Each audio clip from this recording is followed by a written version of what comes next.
What's up, banana bunch? Bunch? Bunch?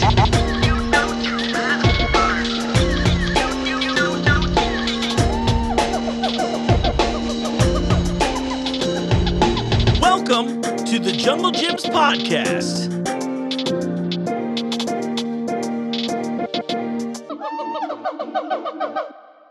What's up, Banana Bunch? You know what time it is. It's time for another episode of the Jungle Gyms podcast. I'm your host, Mark. Welcome to the show. As always, we got a fun one coming at you this week. So right now, we are in the third. There's so much going on here. We are celebrating Jungle Gym's 50th anniversary, and make sure you go to junglejims.com/50 to sign up to win one of the excellent Lego sets. Lucky and I, and I'd say mostly Lucky, built one that's on display here right in the entrance of the Fairfield store right now, so you can see it in person if you haven't yet. It's awesome. All actual Lego products put together by a local reseller and creator, I'll say it. I'm sorry if that is not the way you'd like to be credited, but I didn't get any emails about that, Brixelated. But they're called Brixelated. You can check them out. We love teaming up with the locals. So we got that going on. We got a bunch of the team right now doing a trip to Japan.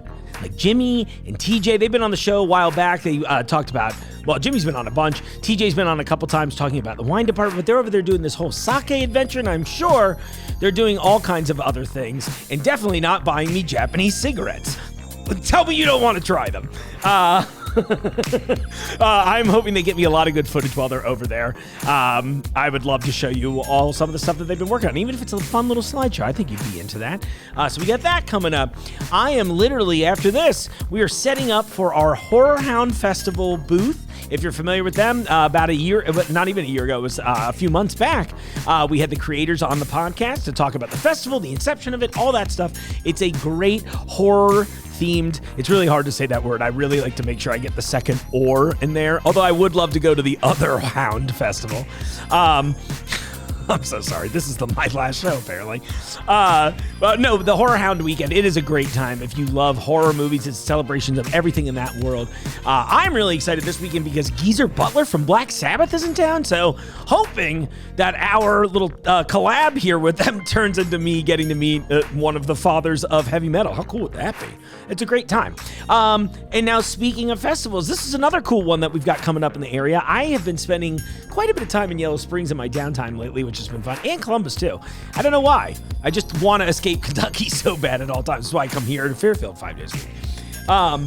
But I've been following this festival for a couple of years. I just thought it was interesting. And when I got connected with Eric Mahoney, the creator of the Yellow Springs Film Festival, I was like, we got to do a podcast together. So I don't want to spoil this too much. I really enjoyed my time. Look, I've said this a bunch on the show recently, and you'll see it coming up in multiple upcoming episodes. But I love when I kind of know someone on the internet, and then I'm like, well, they seem cool. And then you actually get a chance to sit down with them. And it's silly, like what 30 minutes of, dedicated time with the person will do for your relationship with them, your understanding of them. It's something that I know that this is my job, but I would recommend every so often touching a little grass and talking to someone you don't know very well and just ask them some questions that you are genuinely interested to know. I think it'll make your life better, and I feel like it definitely does in these instances here too. But I am stoked about this festival. There's a lot of cool stuff going on. I'm so thankful Eric got connected with me. And in that, or rather on that, let's just turn it right over to the interview.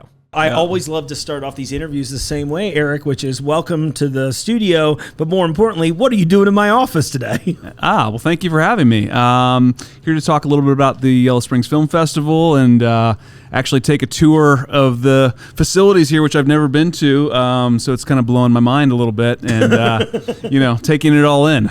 My goal is usually to try and overwhelm my guests as much as possible. Yeah. That way nothing I could do in here will be... tantamount to treason. You started saying something, which is why I jumped right into the recording, that you've all been doing this for just a couple of years, right?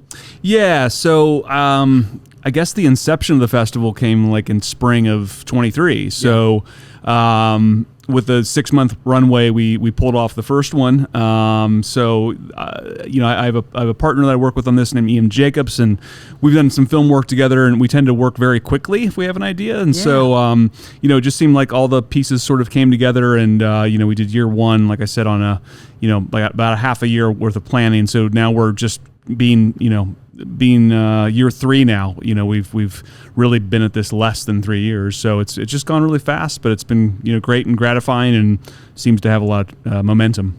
What was your pathway into this? Like, what made you want to do this festival in the first place? Yeah, my background professionally is in film and TV. So, I directed some documentaries and produced some narrative features, and had also, had a whole other life as a musician at some point. So, all of us, I think. Yeah. I think that's like the one common thread. We're like, oh, so the music career didn't work out for any of us. Great. What are we into now? That's right. Not an uncommon story. I still have all my guitars hanging on the wall. Just in case. I see that. Just in case they come knocking. They're like, we need a hit song in 2006. I'm like, I got you. I'm on it. So I just, I had a lot of people in my network that whose work I really respected, and have gotten to work with a lot of people who I really I'm just very fond of.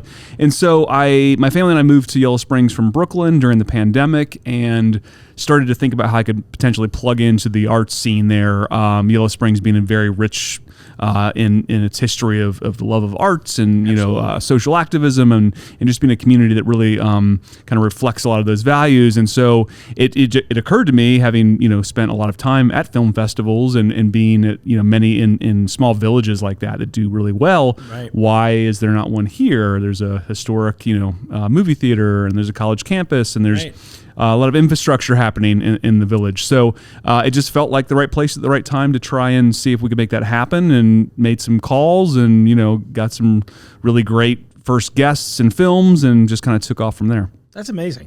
Yeah, and that was, I think, you were asking me off air, like, how did I find out about it? But I think a lot of the guests you've brought were kind of my liaison into this, and seeing people that, that I'd followed for a while. I was like, wow, they're at the Yellow Springs Film Festival. I gotta go, And so we've been watching on Instagram for, I guess now, at least since last year's festival. But I do think the previous 2 years of the festival going, we should make the trip up there. But, it was just one of those things where it hadn't worked out time-wise. But this year it's going to work out great for me. Perfect. So I'm really excited to check it out, because we love going up to Yellow Springs. Like you said, I mean, it's a great town, fan of the arts, socially active in all the ways that I'm into. It's a cool space, It is, yeah. I mean, it's what drew me to that village. I mean, I've been going there since I was a kid. I'm born and raised in Dayton, so my dad's an Antioch grad. Lots of familiarity for my whole life with the village. But yeah, it is a space that's really conducive to the arts, and just kind of having a good time and unplugging a little bit. And there's hiking, and there's some nice shops and restaurants, and so it's a really just cool place to go and unplug for a little bit and take some things in. And I think that the programming of this was what I spent a lot of time on, really trying to curate something that's exciting, to try and really like punch above our weight class for a very small budget upstart independent film festival, but to get some really substantial guests and great quality of films in the mix, which I think is really been the reason why we've gotten a lot of support right out of the gate. Yeah, I was going to say, what are some of the things that you're most excited about for this year? Everything, to be honest. Yeah, I mean, every time you guys make a post, I'm just like, dude, one more heater. Are you kidding me? Like when I saw the Kevin Nealon post go up, I was like, oh my God, I love him. I do too. I was just saying this the other day. There's only been 3 years, but each year I'm like, this is the best one yet. Yeah. I'm really excited about everything. And we always do try to infuse stand-up comedy and live music, and, kind of use the moniker of a film festival to really be an arts festival, and I think that starting it off, each year we've started it off with comic. So Fred Armisen did year one, Reggie Watts did last year, Kevin Nealon will do this year.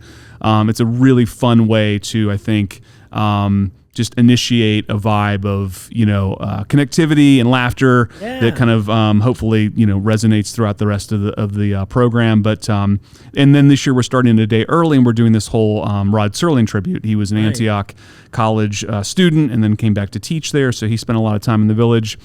His daughter is going to be there to kind of give a long presentation about her life with him. We're doing a live radio play reading of a radio play that Serling penned. It is during his time in Antioch. So we'll have a live play. She will be giving a presentation. We're going to screen obviously we'll screen a Twilight Zone episode and a panel discussion. I'm really just excited about that. And then on Saturday night, to kind of connect with that, if you haven't been there, there's a street called Short Street, which is a short street. Ironically, that kind of runs right into the Little Art Theater, and it's now shut down for the summer for public use. So we're going to use that to screen Twilight Zone episodes on Saturday night for free. So if anyone wants to just walk down the street, you can just literally pull up a chair and hang out and watch some of your favorite stuff. So that's gonna be amazing. So that'll be really cool. Kevin Smith coming. That's screen Dogma. Instantly it felt instantly it sold out. Yeah. I had friends sending me, they're like, "Are we going to this?" I was like, "I'm pretty sure it sold out in 13 seconds." It did. Yeah.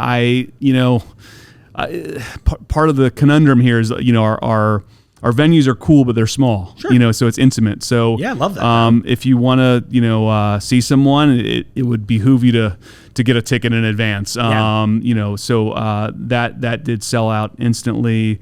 Tons of great films that we're going to be announcing next week. We're going to announce the whole schedule next week. So, so by the time this not airs, to timestamp this, but I was going to say by the time this airs, they should likely have been announced too. Yeah. So ysfilmfest.com would have everything. Awesome. So if you want to go and check out that schedule, we have a wonderful documentary about the history of funk music that's directed by Stanley Nelson and Nicole London. They'll both be there doing Q&As. Really cool music doc. I can't believe that one flew under my radar. That's like supremely up my alley. Oh, yeah. Saturday night at the Little Art Theater. That will be playing. And, obviously Dayton has a rich history in funk music. Yeah. And so that's discussed in the film, obviously. So that's one we're really excited about. We have a closing night situation that I can't get into, but I will say that it has a deep Cincinnati connection. So stick around for that, or when you hear this, it'll be out. So. Right, exactly. Well, they'll have told everyone. I'll ask for it privately once the recorder's turned off. Off air, I have a few thoughts, and I'm wondering how correct I'll be. Okay. But but I won't be publicly guessing. Yeah, well, but like I said, when everyone else is hearing this, it'll be out. Yeah, it'd be awesome. Oh my gosh. So one of the things I wanted to ask too, I think for clarity on this too, so there's a pass for the weekend, right? But there's certain events that are separate tickets. Is that correct? Yes, and that's been one thing, we're trying to kind of educate our fans and audiences about, trying to think about how to do this in the most kind of straightforward, non-clunky way, but also to, we have to kind of be respectful of the venue sizes, like I said. So if we have someone like Jim Jarmusch came last year, or Fred Armisen, or, people that are going to sell out really quickly, those are just sort of individual, we call them special events. There's usually 3 to 4 of those over the course of the weekend. But then I would recommend getting a film badge, for anyone that's really just into cinema or, and a lot of these events too, the badge gets you in. So for instance, opening night this year, we have a tremendous film that just came out of Tribeca. It's called She Dances. It stars Ethan Hawke and Steve Zahn, and Steve Zahn's daughter is kind of making her premiere as the lead. Her name's Audrey Zahn, and she'll be there to speak after the film. And so the film badge gets you into that. Cool. We're doing a thing with Michael Ian Black and the Novelizers podcast that's out of Dayton. The film badge gets you into that. So there are special kinds of events that the badge will get you into, and then every film screening, the Rod Serling thing's a badge event. So for my money, that's what I would kind of gravitate towards, and we do cap those at a certain amount. So it's great to get those in advance. Well, you mentioned, obviously, this is an arts festival overall, and I can't stress enough. I love going to film festivals. Yeah. And I can't stress enough to the audience in general that how important buying the film badge is, because you're going to likely see one of your new favorite things that weekend. Yeah, and if you are going to go to 2 or 3 things, then you're saving money. Yeah. So it's if you're going to do everything a la carte, you might as well just kind of get the badge, and then you're just sort of off to the races. Yeah, and you look cool with the badge too. I don't know. That's right. That is aesthetically. Look, that's one thing that's important. We can't undersell how cool that is. You can get to flash it in a little bit. That's right. Backstage access. That's amazing. Are there any that you've watched? Are you still going through submissions at this point? Oh no, we're locked. Yeah. So this is the first year we took submissions. I just curated it year 1 and year 2. Oh, no kidding. I had no idea. That's awesome. Yeah. So this is the first year that we did that. Those opened up, I think, in February or March. Okay. Got some great films out of there. Still mainly just curating it though out of festivals. I mean, we pull a lot of films from South by and Cannes and Tribeca and Sundance. So, I look to those kind of bigger festivals and kind of see what they're showing and reach out to a lot of those films that are doing the festival circuit for the rest of the year. But everything's locked, and we'll be everything will be announced very, very soon. So. How difficult is that process as far as like curating films from those festivals? Like, and I guess maybe I mean that obviously seeing it, you're like, I like this, but the behind the scenes side of it. Yeah, it's it takes a lot of patience, and well, it's because too, I think all of these films are in different stages and have different paths towards life, right? Sure. Like now that there's all kinds of streaming options and, theatrical's a different thing. And so, many times a film will just pick a large festival and do a big splashy world premiere, and then they're sort of done. And they will maybe sell it there, or they're just going to sit on it and wait till, it comes out. Other times, films are just hungry to find their audience and just do as many festivals as they can and really like pound the pavement and and just screen this a lot for like a year before they get a distribution deal or not. It's very competitive. So so to answer your question, yeah, when I see something that I really like and approach the producers or the film team, it's always all over the board. Like we'd love to come and screen that there, or no, we have to sit on this, or we don't know what's happening with it yet. So it can be frustrating to see something that you're in love with and know that you can't get it. But I think most times this year I've gotten what we wanted, Awesome. So I feel pretty grateful about that. There's not been a lot of instances where I wasn't able to kind of have a conversation or get the film that we were interested in screening this year. So that's great.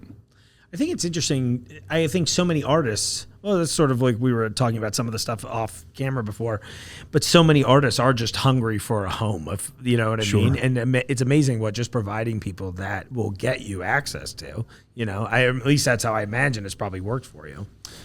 Yeah, and honestly, part of the gratifying process of this is allowing a place to exhibit someone's film in a theater. That's sadly kind of going away. Right. And part of the reasoning for me to do this festival was, again, I'd moved there like during COVID. So it was like thinking about how do we initiate connectivity? How do we initiate people getting in the same room together, having conversations around art, being able to kind of laugh and feel things and have that interpersonal connection when people have just, taken a year or two off of that. Right. And so, that coupled with, the ability to pretty much stream whatever you want, whenever you want in your house, sometimes it's not attractive to, get in your car and put on pants and go to a theater. I know, it's like one of those things that they would just take that one rule away. Yeah. Then I'm in.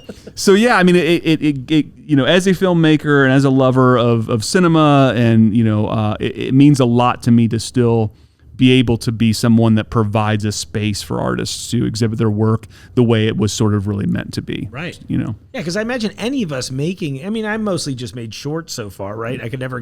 I was of the opinion, I'm like, I'm going to make all of these shorts that show off my skills before I try to dive into a feature, at least solo. I was like, that seems like that's going to be a nightmare. But the shared experience of being in the theater, I mean, it is weird that it is an art that does seem to kind of be falling away a little bit, but honestly, I liken it to the vinyl resurgence, right? Yeah. As a former musician, I always thought about it. I'm like, as much as I never wanted to say Metallica was right way back when, but I was like, we did kind of ultimately devalue the art form long term. But now what I'm seeing is that people are now really engaging with the art form again in a way that they maybe hadn't in a long time by buying physical media.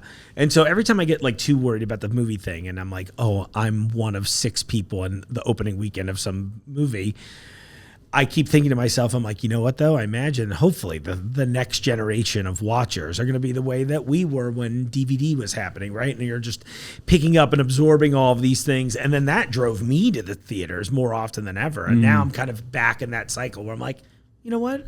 I will go see everything in the theater this week, Yeah, I mean, if you can, it's a great experience, and it's unlike anything else. I don't know of many other instances in life where you gather amongst strangers in the dark and feel feelings that are that deep or have this kind of shared experience like that, and then can kind of like hear other people's chattering as they leave, and have the post film conversation outside on the sidewalk. It's really it's special to me, and I hope that that's something that continues to resonate with people. It certainly does in the village of Yellow Springs, which is great. But yeah, to continue that tradition is something that I value quite a bit.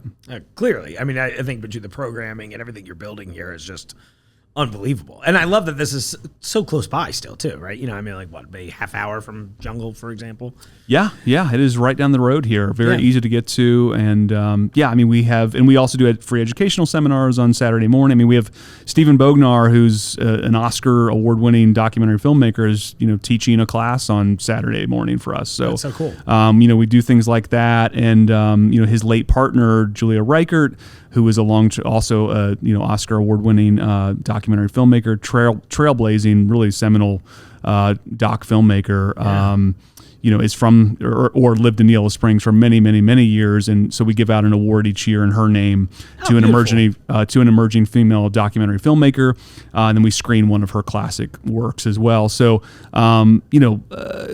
it's good to just come out and kind of see those things and pop into a class or kind of see the next generation that we're helping out in some small way, get their film made. And so even if you're just curious and just want to kind of walk around, there's things to kind of do and experience and learn from at the festival too. I love that. I think those educational sessions are always some of my favorites too. Yeah, it's great to offer that, and again, really, really try to inspire the next generation to come out. I find that by and large, the festival crowd's a little older, Sure. but for us to kind of offer free tickets to students for things and try and offer some sort of classes and encourage young artists to get out there in the world and make things and be a part of this filmmaking community is something that we want to try to continue to lean into a lot. Of course.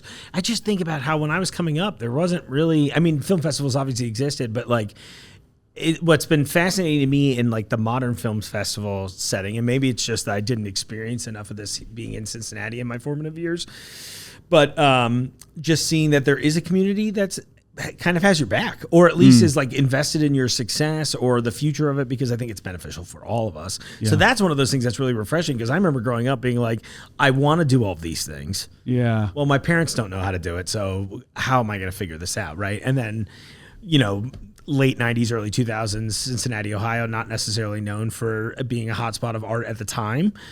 So it's now really cool because, I'm seeing us attract so many artists and other kind of creative types. And one of the things I was going to ask you was, do you have any thoughts as to why this area in recent times has been attracting so many creatives?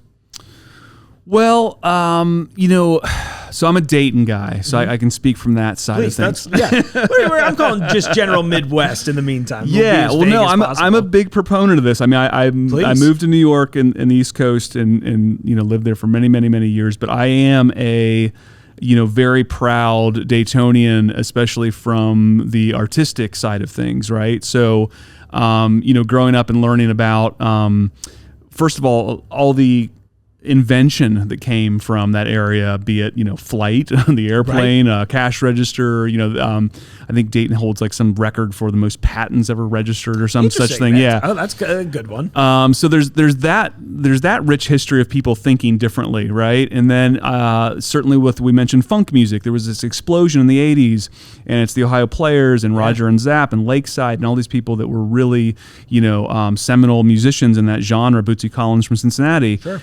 And then in the 90s, when I was sort of in high school and college, that sort of renaissance period of indie rock with, coming out of Dayton was very inspiring to me. Guided by Voices and the Breeders and Brainiac, who I made a documentary about. And cool. All of this kind of rich history of being from somewhere that's considered by the coast to be kind of a flyover state or not necessarily a vibrant place, but really is. I think Cleveland has a rich history of and so does Columbus. So statewide, I mean, there is just this incredible history of musicianship and filmmaking and artistry. And I think that, I don't know why, I think maybe post-pandemic, people don't feel like they have to be in the two, coasts or major cities, that with, technology, we're able to kind of connect and you can kind of do your thing wherever you want to. Sure. So, to live in a really cool city like Cincinnati or Columbus, where the cost of living is certainly more reasonable and you can kind of be an artist easier than you can in LA or New York or Chicago, I think there is probably, something to that, but yeah, I mean, this state has produced such, incredible people. It's like how many astronauts have, you know what I mean? Yeah, I was thinking presidents about that one too. There's we can go down a whole rabbit hole of fun facts. Yeah. That's our 3.5 hour follow-up episode, the bonus content. That's right. We love Ohio. Yeah. It sort of speaks to a thought where it's like, everything has what you love if you're willing to look for it. You know what I mean? Yeah. And I think that was my Ohio journey where I was like, I'm not sure about this place. And then over time, I'm like, oh, wait, actually everything's here. And, you mentioned the post-pandemic thing. I think about how dramatically that just changed acting auditions for me. Right. Right. You don't have to be there. Right. Yeah. And I remember thinking, I'm like, oh, we used to go places. Yeah. And I don't get me wrong, this is my physical media. I do miss that. I miss being in a room with the casting director rather than being like, okay. Oh, no. Okay. You know what I mean? And there's just that intangibility. However, I see the benefit of it levels the playing field. And then think about how many people now get to come play compared to how it was before. And I imagine probably difficult for the CDs, really, because they got to go through so many more auditions. Yeah. But at the same time, it's that nice thing where anybody could come to play. No, and you can find that diamond in the rough too, where it's like you would have never had the chance to, to read with this person, in Nebraska or whatever, and you're like, oh my God, that's the role. So and then that's so beautiful. Oh, I'm really excited for this festival. I think you've done something amazing here. Thank you. I'm excited for it too. I mean, it feels really good, and it feels this year in particular, it feels like there's a lot more support and momentum, and I think it just kind of takes a few years to let people know that this isn't a fly-by-night thing, or we did it once and then we're like, that's too much work or whatever. But and I feel like it's nice. It's like clearly just from kind of like observing from afar, but there's like nice growth occurring year to year too. Where it's like So I think that sounds like it's been successful. I can't get I know I said this a bunch off air, but I just always like coming up to Yellow Springs in general. It's just as a generally positive, upbeat kind of person, I don't find a lot of places that seem to emulate that feeling. But every time I'm in Yellow Springs, I'm like, all right, I think I'm in the right place for a little bit, Yeah. So it's perfect for this kind of event, in my opinion. Yeah, the vibe there is very nice and laid back and inclusive and cool and artsy. So all those things make it kind of the perfect backdrop, for something like this, and it's walkable. So I mean, our venues are all walking distance, so you can go ditch the car, and just be on foot and get to everything that way. So it's not like an overwhelming experience. No. It was funny. Even like the first year, people that had zero experience about a film festival, they were asking me if it was fancier, they need to get dressed up or whatever. I was like, no, like just come hang out. Yeah, you can. Yeah. Right. I'm not. You can do it up, but no, it's a very casual thing, and we have food trucks out at our larger venue and picnic tables, and it's just really conducive to hanging out, and and again with a badge like. Pop into a movie that you don't even know what it is. Like it doesn't cost you. Like once you have that, it's like 100%. Go see whatever. Like look at the program and just pick something and pop in. Like that's the beauty of it. Like we might have the director there or a producer, or you can have a conversation with them after. And I love that part of the whole festival experience. Oh my gosh, yeah. As a matter of fact, I would go so far as to say I'm like 100% go see something you have no familiarity with it. It's good. I always tell everybody, I'm like, what's the worst that's going to happen? You just didn't like it. Yeah. I mean, that sounds, you've watched plenty of terrible things. How many TV shows have you binged that were mostly bad, right? Yes. And in the beach that is your life, this is just a couple grains of sand, And but the positive side of that being that, like I said earlier, you might find your new favorite thing, you might connect to some piece of art, and then like you said, have an opportunity to like connect with the creators in a way that you otherwise might not have gotten to. I mean, we're the lost art of conversation, but it's I think in this space is so important, especially if you're someone who's just like a casual film enjoyer, in my opinion.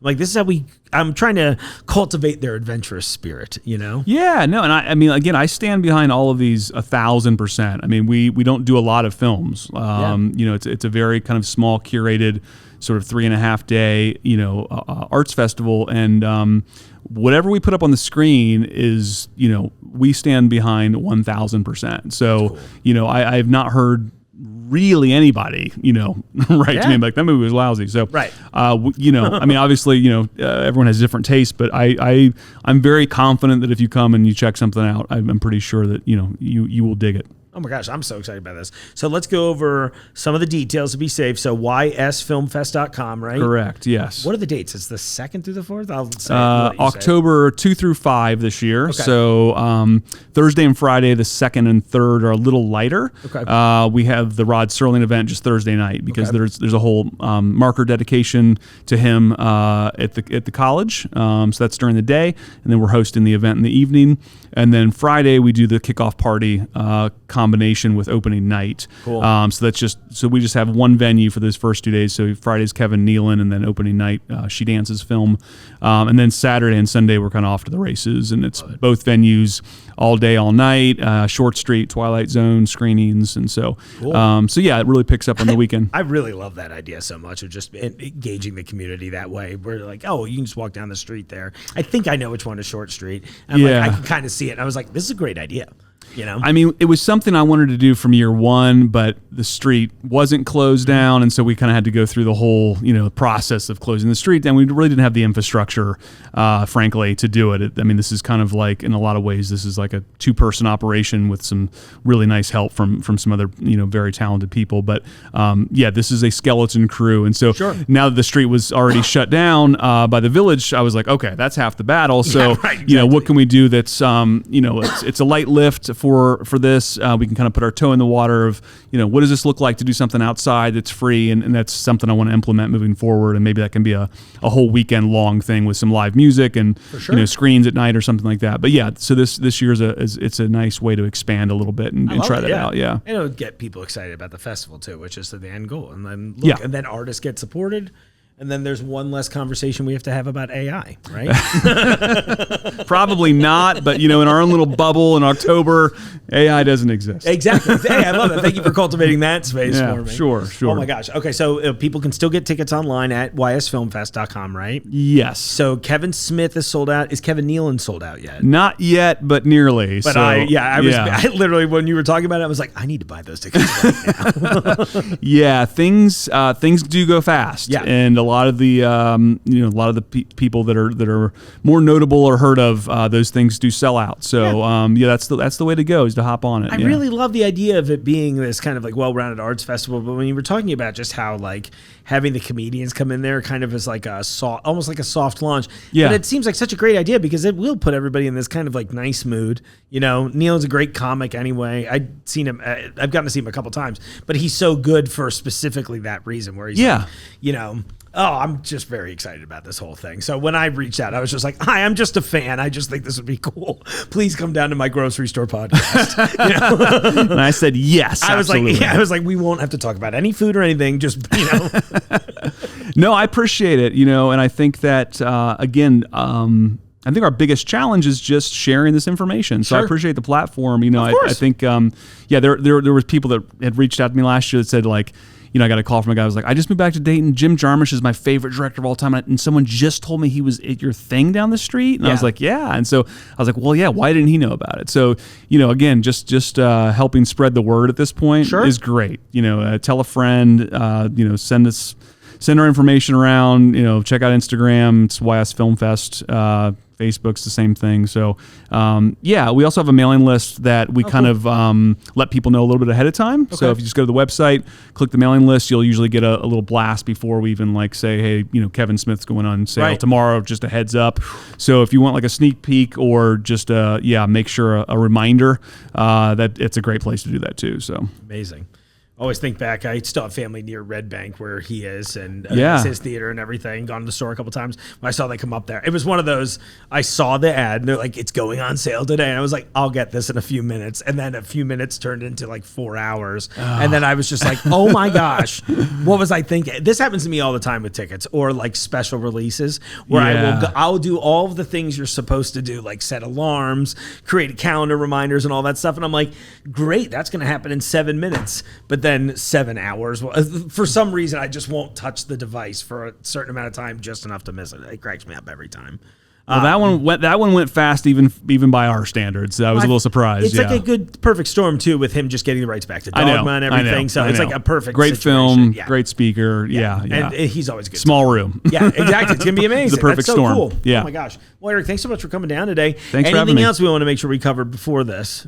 No, I think we hit all the points, right? I think that's it. Perfect. I think that's it. Well, then in that case, everybody, I better see you in Yellow Springs from October 2nd through the 5th, because I'll be there at least for a couple days. It's going to be great. Thank you again for coming down. I really appreciate it. It's really nice to meet you. Likewise. Thanks for having me. Of course. Well, thank you so much. Now, it's really crazy. It's like the day we recorded this, the badges sold out, a bunch of the events sold out.